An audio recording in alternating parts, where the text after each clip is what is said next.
High friends, welcome to my channel story book by Aaradhya. ఆర్థిక ఇబ్బందులతో సంసార భారాన్ని మోయలేక తండ్రి ఇంటి నుండి వెళ్ళిపోతే కుటుంబ భారం మొత్తం ఆ ఇంటి పెద్ద కూతురుపై పడింది. పెళ్ళి కూడా చేసుకోకుండా ఆమె ఆ కుటుంబాన్ని నెట్టుకొస్తుంది. మరి బాధ్యత తెలియని ఆ కుటుంబాన్ని దారిలో పెట్టేందుకు ఆమెకు దొరికిన పరిష్కారం ఏమిటో ఈరోజు మనం తెలుసుకుందాం. జాగ్రత్తగా వెళ్ళు నీరజ, నేను చెప్పింది గుర్తుందిగా. ఇక్కడ నేను బాగానే చూసుకుంటాను, దిగులు పడకు. ఎప్పటికప్పుడు నీకు ఫోన్ చేస్తూ ఉంటాను, సరేనా అని ట్రైన్ కదలబోతూ ఉండగా నీరజతో మరోసారి చెప్పింది గీత. నువ్వు ఇక్కడుండగా నాకేమి దిగులు గీత, అమ్మతో చెప్పాను ఏం కావాలన్నా నిన్ను అడగమని అంది నీరజ. ఇంతలో ట్రైన్ కదిలింది.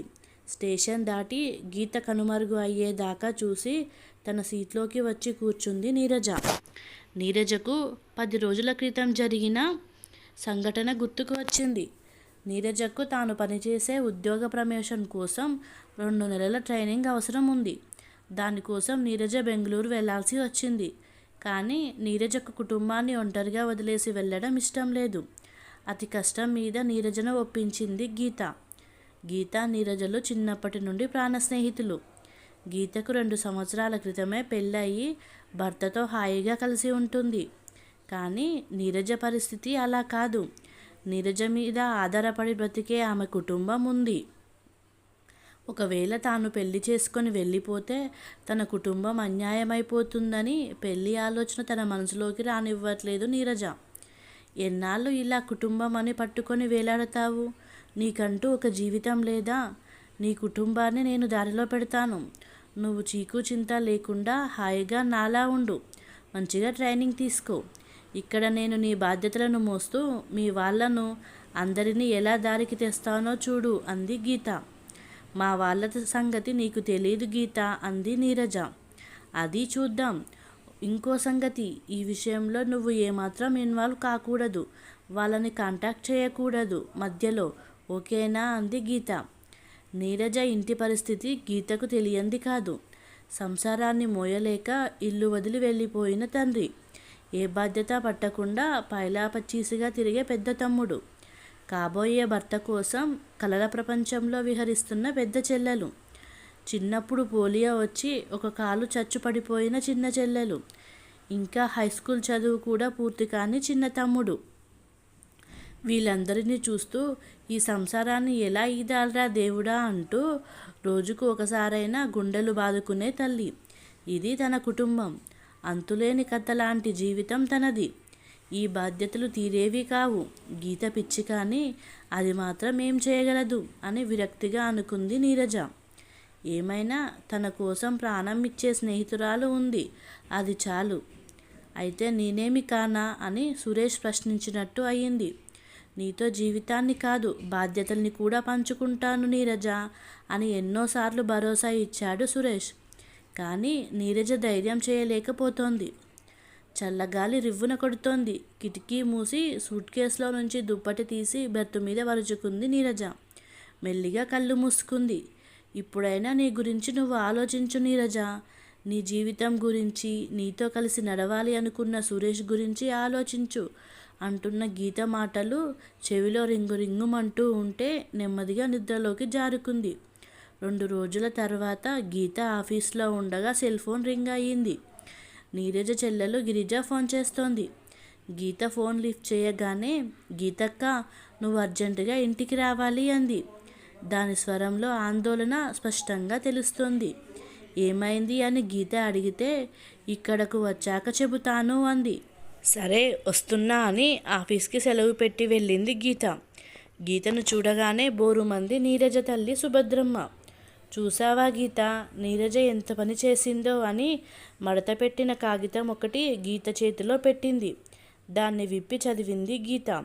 అమ్మా నన్ను క్షమించు, నేను సురేష్ని రిజిస్టర్ మ్యారేజ్ చేసుకున్నాను. ఈ మాట నీతో చెప్పే ధైర్యం లేకే ఇలా ఉత్తరం రాస్తున్నాను. నేను బెంగళూరు వెళ్ళింది సురేష్ కోసమే. అక్కడే నాకు ఉద్యోగం దొరికింది. ఇక మీదట నేను బెంగళూరులోనే ఉంటాను. ఇంటికి ఖర్చుల కోసం ప్రతి నెల డబ్బు పంపిస్తాను. ఈ విషయంలో దిగులు పడొద్దు. ఉంటానమ్మా. తమ్ముళ్ళు చెల్లెళ్ళు జాగ్రత్త అని రాసి ఉంది. నీరజ వెళ్ళేటప్పుడు అన్ని అప్పగింతలు పెడుతూ ఉంటే ఏమో అనుకున్నానమ్మా, ఇలా అన్యాయం చేస్తుందని అనుకోలేదు అంది సుభద్రమ్మ. ఎంత పని చేసిందాంటీ, సురేష్ని ప్రేమిస్తుందని తెలుసు, కానీ ఇలా తొందరపడి వెళ్ళిపోతుందని అనుకోలేదు. నాకు కూడా చెప్పకుండా నిర్ణయం తీసుకుంది అంది గీత. రేపటి నుంచి మేము ఎలా బ్రతకాలే తల్లి, దాని దారి అది చూసుకుంది అని మళ్ళీ బోరుమంది సుభద్రమ్మ. మీరలా కంగారు పడకండి ఆంటీ, నేను ఎలాగైనా నీరజ అడ్రస్ పట్టుకుంటాను, ధైర్యంగా ఉండండి అని ఆవిడ చేతులు పట్టుకొని కూర్చోబెట్టింది గీత. ఈ విషయం గురించి గట్టిగా మాట్లాడి రచ్చ చేయకండి. నీరజ ఆఫీస్ పని మీద వెళ్ళిందని అందరూ అనుకోవాలి. తర్వాత ఏం చేయాలో నెమ్మదిగా ఆలోచిద్దాం. ఏదో మీతో చెప్పడానికి ధైర్యం లేక అలా వెళ్ళిపోయింది, కానీ నీరజ మిమ్మల్ని వదిలి ఉండగలదా? అయినా ఇంటి ఖర్చుల కోసం డబ్బు పంపిస్తాను అంది కదా, మరి అంత బెంబేలు పడక్కర్లేదు అంది గీత అనునయిస్తూ. అయ్యో తల్లి, ఒక్కసారి పెళ్ళంటూ జరిగాక ఇక అది మన పిల్ల కాదు. డబ్బు పంపడం మానడం దాని చేతుల్లో ఉంటుందా అంది సుభద్రమ్మ. మీరిలా మాట్లాడుతూ ఉంటే పిల్లలు మరీ బెంబేలెత్తిపోరా ఆంటీ, కాస్త నెమ్మదించండి, మేమంతా లేమా అని ఆవిడ పక్కనే కూర్చుంటూ అంది గీత. అయినా ఆంటీ, ఇంటి యజమాని వెళ్ళిపోయినప్పుడే మీరు ధైర్యంగా నిలబడ్డారు. ఇప్పుడు ఇలా డీలా పడిపోతే ఎలా? ఎప్పటికైనా నీరజ బయటకు వెళ్ళేదే కదా, ఎటొచ్చి ఇలా వెళ్ళిపోయింది అని అంది గీత. నిజమేనమ్మా, కానీ ఇంతమంది దాని జీతం మీదే బతుకుతున్నాం కదా, పూర్తిగా ఆడపిల్ల మీద ఆధారపడిపోయాం అంది సుభద్రమ్మ. వెంటనే విసురుగా లేచాడు నీరజ పెద్ద తమ్ముడు రాజేష్. చాలా అసహనంగా ఉంది వాడికి. చిన్నవాడు వాసు దిగులుగా చూస్తున్నాడు. గోడకి చేరబడి కూర్చుంది చిన్న చెల్లెలు అమల నిర్లిప్తంగా. గిరిజ, పద వంట చేద్దాం, ఇలా మిగిలిపోతే ఎలా? ధైర్యం తెచ్చుకోవాలి, ఏదో మార్గం దొరక్కపోదు అని గిరిజకు వంటల్లో సహాయపడుతూ మధ్య మధ్యలో హాల్లోకి వచ్చి మాట్లాడుతోంది గీత. గీత మాటకారితనంతో చాకచక్యంతో మెల్లగా వాతావరణం తేలికయింది. సాయంత్రం అయ్యింది, చీకటి పడుతూ ఉంది. ఇక వెళ్ళమ్మా గీత, ప్రకాష్ చూస్తూ ఉంటాడు నీ కోసం అంది సుభద్రమ్మ. ప్రకాష్ లేడాంటీ, క్యాంపుకు వెళ్ళాడు. 4 రోజులు నేను ఫ్రీ అంది గీత. నిజం చెప్పు, నేనేమైనా అఘాయిత్యం చేసుకుంటానని భయపడుతున్నావా అంది సుభద్రమ్మ. అబ్బే, అదేం లేదాంటీ, అయినా ఇలాంటి పరిస్థితుల్లో మిమ్మల్ని వదిలి నేను ఎలా వెళ్ళిపోతాను చెప్పండి అంది గీత. పోనీలేమ్మా, నీకన్నా అభిమానం ఉంది మా మీద అని అంటూ ఉంటే ఆవిడ గొంతు అర్థమయ్యింది. ఎవరికి లేదు అభిమానం అని మనసులో అనుకుంది గీత. 1 రోజుల్లో నీరజ పరాయిది అయిపోయింది. ఇక్కడ అసలు సమస్య నీరజ అలా చెప్పకుండా వెళ్ళిపోయిందని కాదు, అసలు నీరజ పెళ్లి చేసుకోవడమే నేరం. తను వీళ్ళ దృష్టిలో కుటుంబ బాధ్యత మోస్తున్న పాపానికి అది అలా వృద్ధకన్యగా మిగిలిపోవాల్సిందేనా? ఎంత స్వార్థం! ఏమైనా వీళ్ళని ఆదుకోవాల్సిన బాధ్యత తనది అని ఇంటికి వెళ్ళి బ్యాగులో తన బట్టలు సామాన్లు తెచ్చుకుంది గీత. ఆమె 2 రోజులు అక్కడే ఉంది. గీత ప్రక్కన ఉండటంతో కాస్త ధైర్యంగా ఉంది వాళ్ళకి. మెల్లమెల్లగా అందరూ తేరుకుంటున్నారు, కానీ అందరి మనసుల్లో ఒకటే దిగులు, ముందు ముందు ఎలా జరుగుతుంది అని. గిరిజ చేసిన టిఫిన్ తిని ఆఫీస్కి వెళ్ళడానికి తయారవుతోంది గీత. అక్క అన్న పిలుపుతో వెనక్కి తిరిగింది గీత. స్టాండ్ సహాయంతో మెల్లగా నడుస్తూ వస్తుంది అమల. ఇది చూడక్క అని ఒక పేపర్ కటింగ్ ఇచ్చింది అమల. న్యూస్ పేపర్లో నుంచి కట్ చేసిన కటింగ్ అది. ఇంటి దగ్గరే ఉండి అగరబత్తీలు ప్యాక్ చేసి సంపాదించండి అని రాసి ఉంది. రోజంతా ఊరికే కూర్చుంటే నాకేమీ తోచడం లేదక్క, ఇది సులువుగా చేసే పనే కదా, నేను కూడా కొంచెం సంపాదించి ఇంటి ఖర్చులకి సహాయపడతానక్క అంది అమల. అమల వైపే చూస్తోంది గీత. అన్ని అవయవాలు సవ్యంగా ఉన్న వీళ్ళందరూ ఎవరు పోషిస్తారా అని ఎదురు చూస్తూ ఉంటే కాళ్ళు సహకరించకపోయినా ధైర్యంగా నిలబడాలని ఎంత తాపత్రయం అని గీత కళ్ళు చెమర్చాయి. ప్లీజ్ అక్క, ఈ సహాయం చేయవు అంది అమల. తప్పకుండా చేస్తానమ్మా ఆప్యాయంగా అంది గీత. ఇదే కాదు, నువ్వు చేయగలిగినవి చాలా ఉన్నాయి, నేను ట్రైనింగ్ ఇప్పిస్తాను, నువ్వు చక్కగా సంపాదించుకొని దర్జాగా బ్రతకగలవు అంది గీత. అమల ముఖంలో వెలుగు. తనని చూసి జాలిపడిన వాళ్ళే తప్ప ఇలా ఉత్సాహపరిచిన వాళ్ళు, ప్రోత్సహించిన వాళ్ళు ఎవరూ లేరు. మరైతే రేపటి నుంచి నేర్పిస్తావా? ఆశగా అడిగింది అమల. ఈ రోజు నుండే ఆ పని మీద ఉంటా అంది గీత. బాగుందమ్మా, చివరికి అవిటిదాని చేత పని చేయించాలా అంది సుభద్రమ్మ. అలా అవిటిది అనొద్దాంటీ, దానికి ఒక ఉపాధి చూపిస్తే ఎవరికీ భారం కాకుండా స్వతంత్రంగా బ్రతుకుతుంది కదా. అయినా ఇన్నాళ్ళు అది ఎలా బ్రతుకుతుంది అనేగా మీరు బాధపడేవారు. ఎలా బ్రతకాలో అదే నిర్ణయించుకుంది. మీకెవరికీ రాని ఆలోచన దానికి వచ్చింది. దాన్ని డిస్కరేజ్ చేయకండి. ఒక వ్యాపకం దొరికితే తన లోపం మర్చిపోయి సంతోషంగా బ్రతుకుతుంది. అందుకే. సుభద్రమ్మ ఏమీ మాట్లాడలేదు. ఇలా 4 గోడల మధ్య కూర్చొని ఈ విధంగా ఆలోచించింది. ఒకవేళ దానికి బయట ప్రపంచాన్ని చూపిస్తే ఎన్ని అద్భుతాలు చేస్తుందో మీకు తెలుసా ఆంటీ?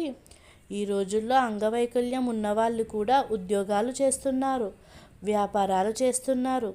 ఎవరి ఆధారం లేకుండా హాయిగా బ్రతుకుతున్నారు. గీత మాట్లాడుతూ ఉంటే అలా వింటుంది సుభద్రమ్మ. ఆవిడకి తెలియదు, అవిటి వాళ్ళు అంటే జీవితాంతం శాపగ్రస్తుల్లా ఉండటమే అనుకుంది తప్ప వాళ్ళకి అందరిలా అవకాశాలు ఉన్నాయని, స్వతంత్రంగా బ్రతకగలదని అనుకోలేదు. ఆ మాటే అంది గీతతో. దానికో ఆధారం దొరుకుతుంది అంటే అంతకన్నా ఏం కావాలమ్మా? అలాగే కానివ్వు. నీ మాట ఎందుకు కాదనడం అంది సుభద్రమ్మ. ఓ పక్క అగరబత్తీలు ప్యాకింగ్ చేస్తూనే కొవ్వొత్తుల తయారీ చేయటం కూడా నేర్చుకుంది అమల. వాసు కూడా సాయంత్రం స్కూల్ నుండి రాగానే అమలకు సహాయం చేస్తున్నాడు. అగరబత్తి ప్యాకెట్లు డిస్ట్రిబ్యూటర్ వచ్చి తీసుకెళ్తున్నాడు. క్యాండిల్స్కి కావలసిన ముడిసరుకు తీసుకురావడం, తయారైన ప్రొడక్ట్స్ మార్కెట్కి తీసుకెళ్లడం వాసు పని. 4 డబ్బులు కళ్ళబడడంతో వాళ్ళకి చాలా ఉత్సాహంగా ఉంది. ముఖ్యంగా ఎప్పుడూ స్తబ్దుగా నిర్లిప్తంగా ఉండే అమల ఇప్పుడు చలాకీగా తయారయ్యింది. అంతా గమనిస్తోంది సుభద్రమ్మ. అయితే అమ్మాయి ఇలా ఇంట్లో కూర్చొని కూడా చిన్న చిన్న వ్యాపారాలు చేయొచ్చన్నమాట అంది గీతతో.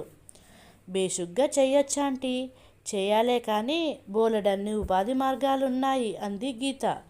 సుభద్రమ్మ దీర్ఘంగా నుట్టూరుస్తూ అంది. అయినా నాలాంటి దానికి ఏం చేతనవుతాయిలే, ఏదో ఇంత వండి పడేయడం తప్ప అంది సుభద్రమ్మ. గీతకు అర్థమవుతోంది. ఆవిడకి కూడా ఏదైనా చేసి డబ్బు సంపాదించాలని ఉంది. కానీ చెప్పటానికి తటపటాయిస్తోంది. ఎందుకు చేయలేరా ఆంటీ? ఫుడ్ ప్రొడక్ట్స్ గిరాకీ ఎక్కువే. పాప్కార్న్, కాంప్లెక్స్ లాంటివి అయితే చాలా ఈజీగా తయారు చేయవచ్చు. హాట్గా అమ్ముడుపోతాయి అంది గీత. ఆ మాత్రం భరోసా చాలు. ఆవిడ కూడా రంగంలోకి దిగిపోయింది. గీత చొరవతో మార్కెటింగ్ సులువయ్యింది. చేసిన కష్టానికి ప్రతిఫలం కనిపిస్తూ ఉంటే ఆవిడలో ఎక్కడా లేని ఓపిక, ఉత్సాహం పొంగుకొచ్చాయి. తను కూడా సంపాదించగలదు. ఇలాంటి అవకాశాలు ముందే వచ్చి ఉంటే నీరజ మీద పూర్తిగా ఆధారపడిపోయే వాళ్ళమే కాదు కదా అనుకుంది. ఏనాడు ఈ కోణంలో ఆలోచించలేదు. నీరజని సెంటిమెంట్తో కట్టిపడేయాలనుకున్నారే తప్ప ఓ ఇంటిదాన్ని చేయాలన్న ఆలోచన రాలేదు. ఎంతసేపు నీరజ బయటికి వెళ్ళిపోతే ఎలా అన్న భయమే ఉండేది సుభద్రమ్మకు. మొదటిసారి పశ్చాత్తాపం కలిగింది ఆవిడలో.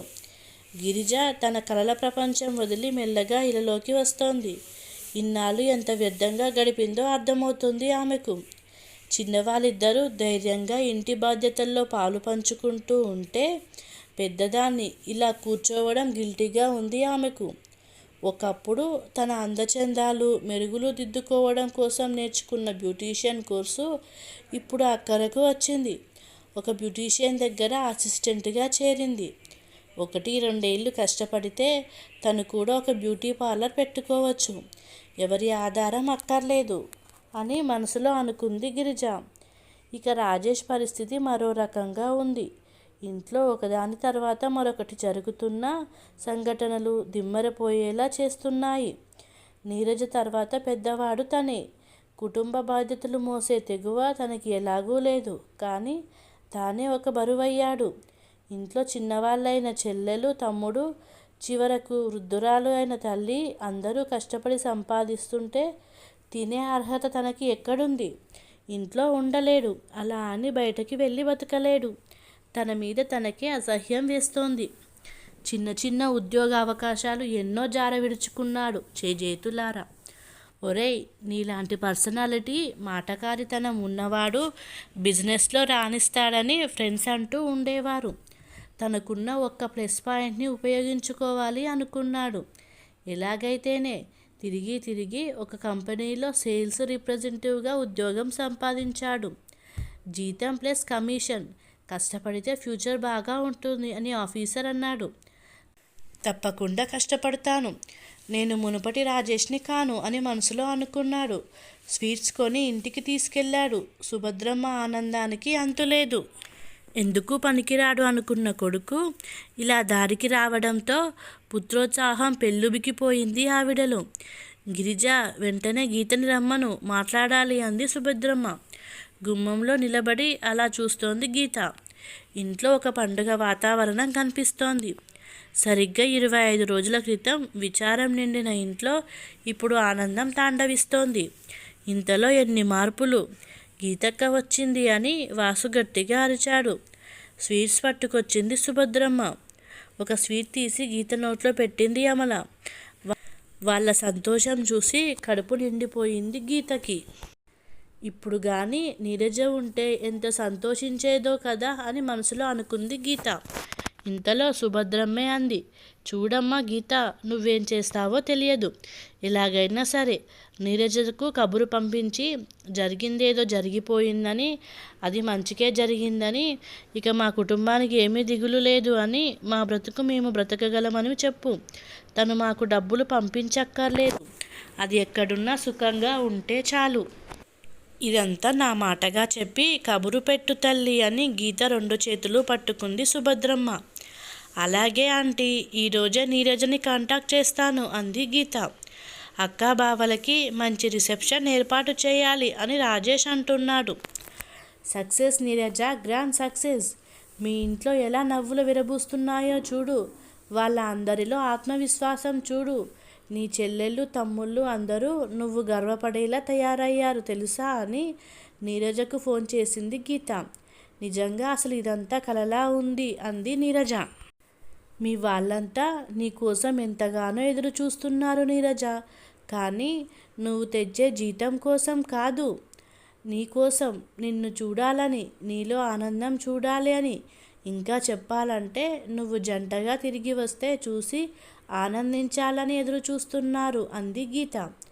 ఏంటి నువ్వు మాట్లాడుతున్నది? నేను జంటగా రావడమేమిటి? నాకంతా అయోమయంగా ఉంది. అయినా నువ్వేంటి అంత పెద్ద పెద్ద డైలాగ్స్ చెప్తున్నావు? నాకు కూడా అర్థం కానంతగా అంది నీరజ. సరేలే, నేనిక నిన్ను కన్ఫ్యూజ్ చెయ్యను, నీకు నిజం చెప్పేస్తాను, నన్ను తన్ననంటే అని జరిగిందంతా వివరించింది గీత. ఒక్కసారిగా నివ్వెరపోయింది నీరజ. ఏమిటి, నేను రాసినట్టుగా ఉత్తరం రాసి పెట్టావా? అది చూసి మా వాళ్ళు నేను పెళ్లి చేసుకుని వెళ్ళిపోయాను అని అనుకుంటున్నారా? ఏమిటే ఇది, వాళ్ళు ఎంత బాధపడి ఉంటారు. అందుకేనా ఇన్నాళ్ళు నన్ను మా వాళ్ళతో మాట్లాడకుండా కట్టిపడేశావు అంది నీరజ. లేకపోతే వాళ్ళు దారికి రావద్దు, వాళ్ళలో అంత మార్పు ఎందుకు వచ్చిందనుకున్నావు నీరజ? నువ్వు భారం మోసినంతకాలం ఎవరూ నీకు చిన్న సాయం కూడా చేయలేదు. నువ్వు వదిలేస్తే తెలిసింది వాళ్లకు ఎవరి బ్రతుకు వాళ్ళు బతకాలని. నువ్వు తప్పుకుంటేనే ఇవన్నీ జరుగుతాయి, నాకు అర్థమైంది. అయినా నీరజ, నేను మీ వాళ్ళను ఏడిపించలేదు, ఒక్క మాట కూడా అనలేదు. వాళ్ళంతట వాళ్ళే పరిస్థితి తెలుసుకున్నారు. నన్ను నమ్ము, నేను సపోర్టుగా నిలబడ్డాను అంతే. ఇక్కడ ఎలాంటి అవాంఛనీయ పరిస్థితులు రాకుండా కాపలాగా ఉన్నాను అని అంది గీత. అంతే, నీరజ కళ్ళల్లో నీళ్లు తిరిగాయి. తన కోసం, తన కుటుంబం కోసం గీత ఎంత తాపత్రయపడిందో కదా. ఏదో నేరం చేసినట్టు తనను అలా నిలదీయడమేంటి? నేను చేయలేని పని గీత చేసింది అని మెల్లగా తేరుకుంది నీరజ. నిజమే గీత, నువ్వు ప్రాక్టికల్, నేను సెంటిమెంటల్ ఫూల్ని అని ఒప్పుకుంటాను. నాకు ప్రేమ తప్ప ఇంకేమీ తెలియదు. నేను మా వాళ్ళందరి బరువు బాధ్యతల్ని మోస్తున్నాను అని అనుకున్నానే కానీ వాళ్ళకి అసలు ఏ బాధ్యత తెలియకుండా చేస్తున్నానని అనుకోలేదు. నేనింత బాగా ఆలోచించలేదు. నిజంగా నువ్వే కరెక్ట్. వాళ్ళకి నువ్వు చేసిందే నిజమైన సాయం. అని ఒక్క క్షణం ఆగి, నిజంగానే నువ్వు నా స్థానంలో ఉండి నా సమస్యను పరిష్కరిస్తావని ఏమాత్రం అనుకోలేదు. ఇంతలో ఎన్ని మార్పులు, ఎన్ని అద్భుతాలు అని నీరజ అంటూ ఉంటే, ఆగాగు నీరజ, నన్ను మరీ అంత పొగిడేయకు. ఒక 2 నెలల్లో అద్భుతాలు జరిగాయి అంటే అది నా గొప్పదనం ఏమాత్రం కాదు. నేను ఇంతదాకా ఊహించలేదు కూడా. నీ పెళ్ళికి మార్గం సుగమం చేయాలని మాత్రమే అనుకున్నాను. దానికి మీ వాళ్ళను మెంటల్గా ప్రిపేర్ చేయాలని అనుకున్నాను. పెళ్ళయ్యాక కూడా మీ కుటుంబానికి నువ్వు ఆర్థిక సహాయం ఎలాగూ చేస్తావు. దానికి సురేష్ కూడా ఒప్పుకున్నాడు. ఈ పాటి దానికి నువ్వు పెళ్లి చేసుకోకుండా ఉండిపోవటంలో అర్థం లేదు. త్యాగం అంతకన్నా కాదు. ఎటొచ్చి పెళ్లి విషయం నువ్వు చెప్పి ఒప్పించలేవు. అందుకే నేను ప్రవేశించాను. కాకపోతే ఇక్కడ పరిస్థితి ఇలా మలుపు తిరగడానికి ముఖ్య కారణం మమల. నిలబడలేని పిల్లకు ఉన్న ఆత్మవిశ్వాసం, ధైర్యం మిగతా అందరికీ పాఠం నేర్పింది. ఆ సంఘటన మొత్తం అందరినీ మార్చేసింది. ఇది మన అందరి అదృష్టం అంది గీత. ఏది ఏమైనా సంకల్పం మాత్రం నీదే. ఆ పైన పరిస్థితులన్నీ అనుకూలించాయి. నేను, నా కుటుంబం నీకు రుణపడి ఉంటాం. ఇప్పుడు చెప్పు, నేనేం చేయాలి అంది నీరజ. అది అలారా దారికి అని నవ్వేసింది గీత. నేను ఆడిన నాటకాన్ని నువ్వు నిజం చేయాలి. నేను సురేష్తో ఆల్రెడీ మాట్లాడాను. సరిగ్గా వారం రోజుల్లో నీ పెళ్ళి సురేష్తో జరుగుతుంది. అయితే ఇది దొంగ పెళ్ళి కాదు సుమా. నువ్వు కోరుకున్నట్టు అందరి అంగీకారంతో పెద్దవాళ్ళ సమక్షంలో జరుగుతుంది. సరేనా? 2 రోజుల్లో ఎలాగో నీ వర్క్ అయిపోతుందిగా. వెంటనే నువ్వు బయలుదేరి వచ్చేయి. నిన్ను పెళ్లి కూతురుగా చూసే శుభగడియ కోసం ఎదురు చూస్తూ ఉంటాను. మరి నేను ఉంటాను. సురేష్ నీ ఫోన్ కోసం ఎదురు చూస్తూ ఉంటాడు. బాయ్ అంది గీత సంతోషంగా. సరిగ్గా వారం రోజుల తర్వాత నీరజ, సురేష్ల పెళ్ళి అంగరంగ వైభవంగా జరిగింది. కథ సమాప్తం. మీకు కనుక ఈ కథ నచ్చినట్లయితే ఈ ఛానల్ని సబ్స్క్రైబ్ చేసుకోగలరు. Please subscribe.